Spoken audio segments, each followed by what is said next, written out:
सार्वजनिक रेशन वितरणात हलगर्जीपणा आढळल्यास अधिकारी व कर्मचाऱ्यांवर शिस्तभंगाची कारवाई करण्यात येणार आहे, असे अन्न नागरी पुरवठा आणि ग्राहक व्यवहार तसेच बेंगळूर ग्रामीण जिल्हा प्रभारी मंत्री के.एच. मुनियप्पा म्हणाले। मंत्र्यांनी बेळगाव जिल्ह्यातील संकेश्वर येथील कर्नाटक अन्न व नागरी पुरवठा महामंडळाच्या गोदामाला अचानक भेट देऊन तांदूळ व गहू तपासून तांदळाच्या पोत्याचे वजन यंत्रावर तपासले व यानंतर माध्यमांशी त्यांनी संवाद साधला आहे।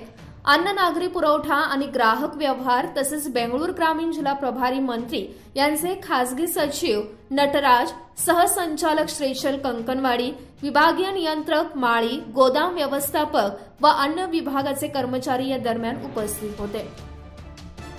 Mahadev Pawar, KNN city news, Sankeshwar.